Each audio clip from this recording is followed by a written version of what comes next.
Okay, we just accidentally stopped the video, but we just restarted. Anyways, let's continue. Please verify your account with UV Fit by clicking on the link below. Let's click it.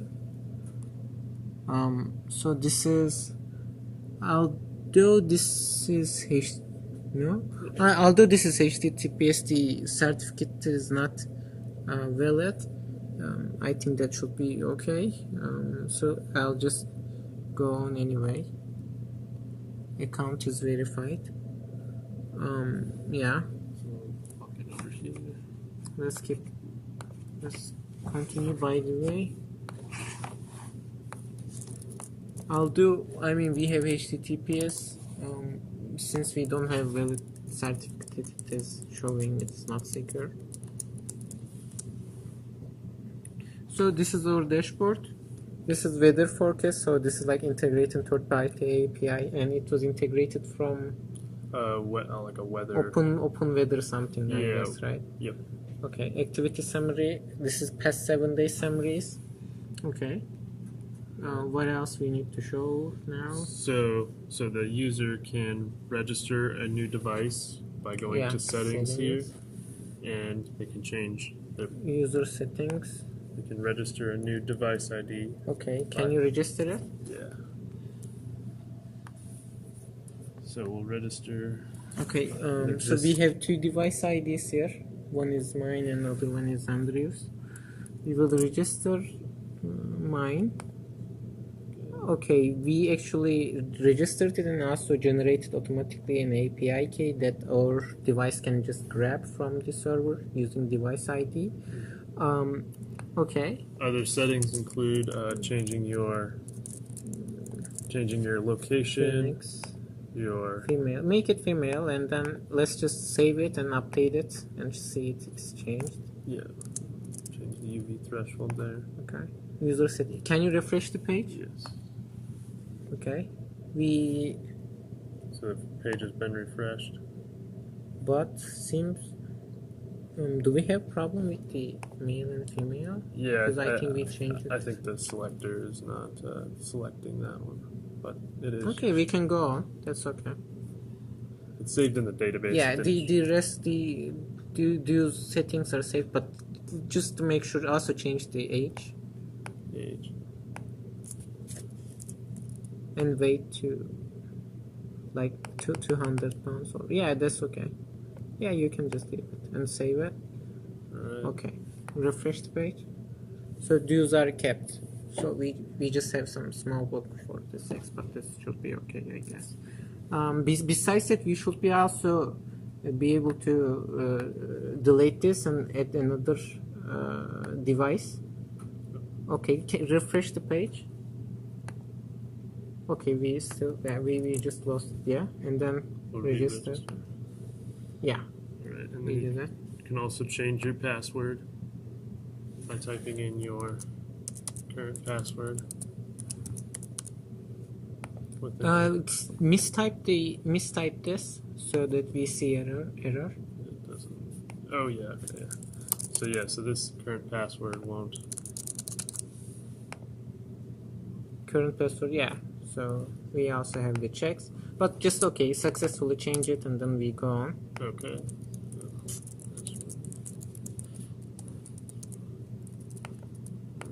Can you but first refresh the page because just in case.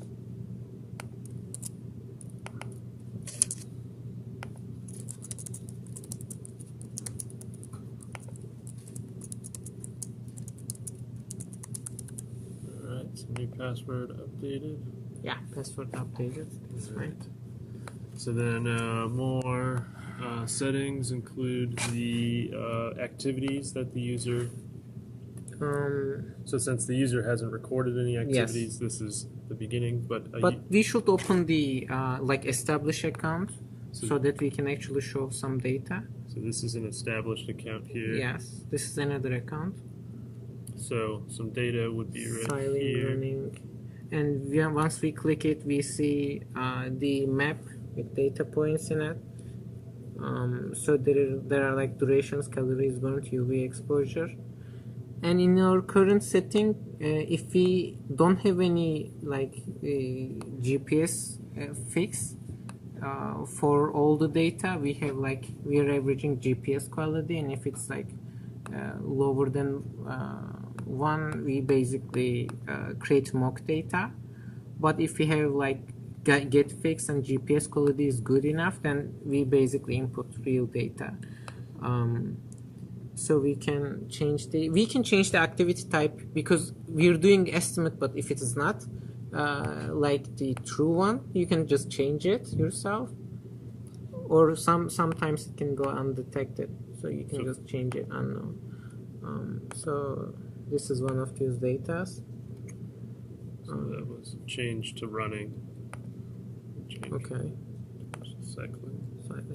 Okay. Besides that, I think we can also show these users. So these are the user. There is like all UV fit users, total activity count, average duration, calories burned. So this is like a social stuff. Yes, and at the local. Local. What do you mean by local? The local view is based off of your setting of your. Is it based on city? Yes. Okay, so local data is based on city. So this one is for Phoenix, and we don't have any other users. Yeah, in so Phoenix. there is no user in Phoenix, so it says all the like 59 etc. But there is no users at all. So you can change back to Tucson. Yes. Change it to Tucson. So if we change back to Tucson here, save that. Okay, let's see it. Now we have all local data in Tucson here. Yeah. Is there any other thing that we need to show? Because I think we reached the like 10 minutes. Yeah, just log out here. So there's log out, which will bring you back in. Okay. For web, we done with the but we also need to show UX for the hardware, and we will also both like synchronous to show the backend as well. So let's just open up the backend. Yeah, it is running. Now, can you power it on by opening up the, like, connecting the power bank? So it will first get an API key. It is not connected to the internet yet. While if it doesn't get the API key yet, it will blink 5 times per second. We're opening hotspot right now. And if it's like video a bit too long, we can make it faster, just a bit, to catch up. Because we're reaching the probably. No, it's okay.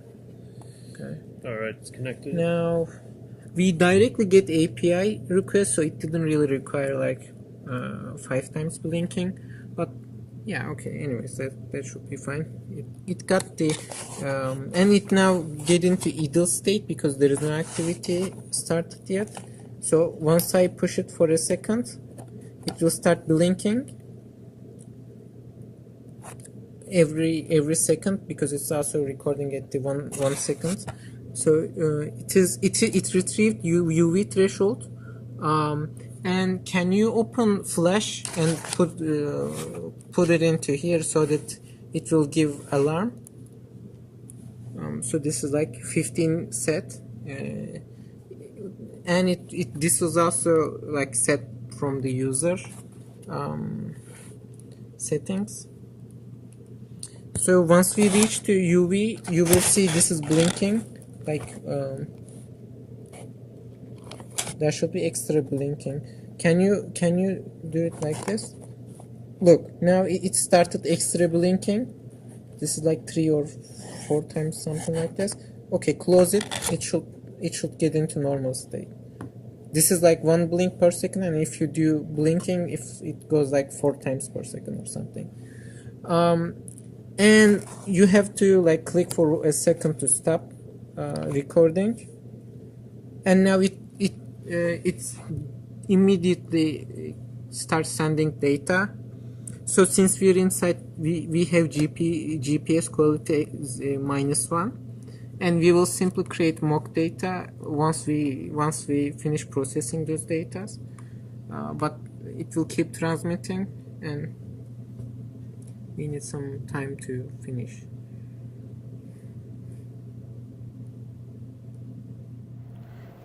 So we're done with the data transmission, and since GPS quality is too low because we're inside, mock let long and speed are set, but we're creating data, real like data using our calculations. So let's dive into the device firmware now, and we're ending with UX, but if we have anything missed, we may edit at the end of the video. Okay, so yeah, I think you should hold this, Andrew, and then I can just address the requirements. I think we should. This is a state-based development, like a program. I have developed it like state-based. Yeah. Okay. If Wi-Fi is not available, it keeps trying to connect. And it updates UV threshold every minute. Update state, refresh button state. This is for this. So this is our like state machine.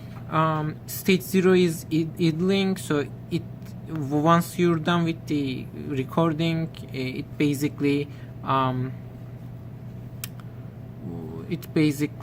tries to send data. If it is not available, it will keep trying to connect. And important thing is, if it is like older than 24 hours, it will delete data with this delete old data. So if is expired data exists, pop the queue, pop the latest one. So in that way, we only keep 24 hours of latest data, saved data. In the activity recording phase, if UV threshold is higher than user-defined UV threshold reach, so that LED can blink, and if is GPS is fixed, get GPS data, and yeah. So this is one of the requirements. If stationary duration seconds more than 2.